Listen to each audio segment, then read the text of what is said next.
Nous sommes jeudi, tout de suite, place à la chronique santé, toujours avec Yasmine El Kaoni. Bonjour Yasmine. Bonjour Pape, comment ça va? Ça va et vous? Bien, alors aujourd'hui nous allons parler prévention.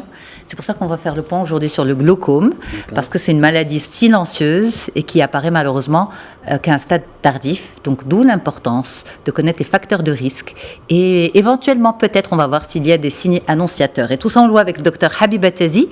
Elle est avec nous, elle est ophtalmologiste. Bonjour docteur. Bonjour Yasmine, bonjour Pape. Merci pour l'invitation. Merci beaucoup d'être là. Vrai plaisir pour moi d'être parmi vous aujourd'hui. Alors si on devait définir le glaucome, c'est quoi exactement? Alors la définition du glaucome est assez complexe. Le glaucome se définit comme étant une atteinte irréversible du nerf optique. Le nerf optique étant le nerf qui transmet la lumière et donc l'image de l'œil vers le cerveau. Le glaucome est généralement dû à une augmentation de la pression intraoculaire qui peut mener malheureusement à une cécité irréversible. Afin de simplifier cette pathologie pour nos téléspectateurs, il faudrait imaginer qu'à l'intérieur de l'œil se trouve un liquide qu'on appelle humeur aqueuse. Ce liquide est continuellement produit à l'intérieur de l'œil, mais il est également continuellement éliminé par un filtre. Dans un œil sain, il y a un équilibre entre la production et l'élimination de ce liquide. Dans un œil glaucomateux, il y a un déséquilibre. Le liquide se retrouve piégé à l'intérieur de l'œil, son volume augmente et donc la pression intraoculaire augmente et celle-ci va venir exercer une compression ou une pression sur le nerf optique à l'arrière de l'œil qui va voir ses fibres nerveuses disparaître petit à petit. Alors une petite question quand même, ça n'a rien à voir avec l'hypertension artérielle, parce qu'on parle de tension oculaire. Est-ce qu'une personne qui fait de l'hypertension artérielle fait forcément un glaucome? Alors ce sont deux pathologies distinctes, mais par contre l'hypertension artérielle, comme tous les autres facteurs de risque cardiovasculaires, font partie des facteurs de risque du glaucome. C'est un facteur de risque, ce n'est pas donc automatique. Non. Une question, Pape? Juste sur les symptômes, comment ça se manifeste? Oui, absolument. Alors c'est une bonne question car justement toute la gravité de cette pathologie réside dans le caractère silencieux et asymptomatique. Donc le patient ne va sentir aucun symptôme pendant plusieurs années. Ensuite, il verra son champ visuel se rétrécir petit à petit et malheureusement, il peut finir dans une cécité absolue. D'où l'importance du dépistage précoce. Alors justement, ça nous amène à ça, dépistage précoce. À partir de quel âge? Est-ce qu'il y a un âge où ça devrait commencer?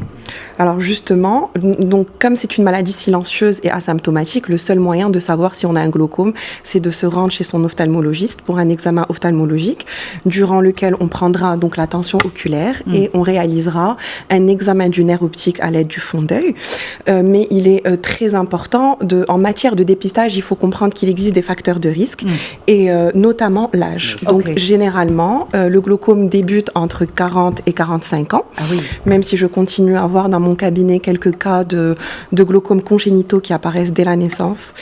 Alors le deuxième facteur de risque, ce sera donc les troubles réfractifs importants et notamment la myopie forte. C'est pour cela qu'on surveille de manière rapprochée les myopes forts. Et le facteur de risque le plus fréquent, c'est l'hérédité. Alors j'entends par hérédité la parenté du premier degré, à savoir les parents et la fratrie. Et c'est pour cela que j'invite tous les patients ayant un parent glaucomateux à se rendre chez l'ophtalmologiste pour un examen ophtalmo. Et en dernier lieu, comme je viens de le citer, les facteurs de risque cardiovasculaires sont tous des facteurs de risque décrits dans le glaucome. Et j'entends par là le diabète, l'hypertension artérielle, l'obésité, le tabac et l'apnée de sommeil. Ok, alors, maintenant, des personnes souffrant de glaucome, justement, alors, tension de l'œil, c'est automatiquement un glaucome. Tension de l'œil, non. C'est un facteur de risque. Donc il y a plusieurs. En fait, le glaucome, c'est une atteinte du nerf optique qui est le plus souvent due à une augmentation de la pression intraoculaire. Mais il existe une entité assez complexe qu'on appelle le glaucome à pression normale. D'accord. Et ces personnes qui se plaignent de piqûres et de décharges électriques dans l'œil, est-ce que c'est un symptôme? Alors, c'est ça. Alors, est-ce qu'on vous dit ça? Est-ce qu'on vous rapporte ça, docteur? On nous rapporte très souvent ça. Donc, c'est un motif de consultation qui est très fréquent dans notre spécialité. Ça peut être dû à beaucoup de choses. La douleur oculaire est l'un des symptômes les plus fréquents. Alors, le glaucome peut être douloureux dans un cas. C'est ce qu'on appelle le glaucome par fermeture de langue. Il s'agit vraiment d'une douleur très importante avec des vomissements, des céphalées. Et c'est un type de glaucome et c'est le type de glaucome le plus dangereux. Mais le plus souvent, les patients sont surpris d'apprendre qu'ils ont un glaucome lors de la consultation. Alors, une fois que le diagnostic est posé, par surprise, justement, par hasard, c'est quoi la suite? Qu'est-ce qu'il faut faire? Alors, donc, tout d'abord, l'examen se déroule en plusieurs étapes, comme je viens de le citer. Ensuite, au moindre doute, on demande des examens complémentaires pour confirmer le diagnostic. Ensuite, il faut un suivi rapproché. Donc, le suivi est d'abord tous les 3 mois, puis de manière annuelle. Le suivi se fait par la prise de la tension et les examens que je viens de citer. Et surtout, il faut débuter de manière précoce le traitement. Donc, le traitement, on dispose actuellement de plusieurs options thérapeutiques. En premier lieu, des collyres hypotonisants ou hypotenseurs, dont le but est de baisser la pression intraoculaire. C'est des traitements à vie?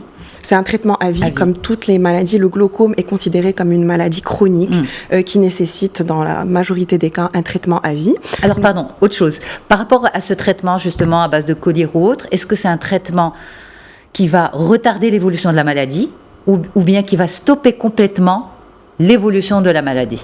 Alors, comme je viens de dire, l'atteinte du nerf optique est irréversible. Donc, le stade auquel on consulte est un stade avec lequel on débute le traitement. D'où, encore une fois, le dépistage précoce. Mais justement, alors le traitement, les buts du traitement, ce sera soit de stabiliser la maladie ou d'arrêter l'évolution. Ça revient au même, vu que les dégâts sont irréversibles. Donc, on essaye de ne plus rien perdre, entre guillemets, de plus. C'est-à-dire, c'est ça. On arrive à stopper l'évolution de la maladie. Elle a fait des dégâts, mais on stoppe l'évolution parce que dans d'autres pathologies, c'est retarder en fait l'évolution néfaste. Tout à fait. Donc c'est le but. Le but, c'est la cible. Au fait, en fonction de l'âge, en fonction des antécédents du patient, on essaye de discuter par rapport à une pression cible afin de ne pas avoir des dégâts supplémentaires. Oui, Pape. À partir de quel moment faut vraiment recourir à une intervention chirurgicale? Alors justement, donc en termes d'options thérapeutiques, comme je disais, donc le traitement de première intention, ce sont les collyres hypotonisants. Donc généralement, on essaye de garder une pression cible avec un traitement médical. Sinon, nous pouvons avoir recours à des traitements par laser. Il existe différents types de lasers qui seront choisis en fonction du type de glaucome. Certains lasers vont essayer de diminuer la production de ce liquide et d'autres lasers vont favoriser l'élimination de ce liquide. Et enfin, parfois, on a recours en dernier lieu à la chirurgie du glaucome qu'on appelle chirurgie filtrante.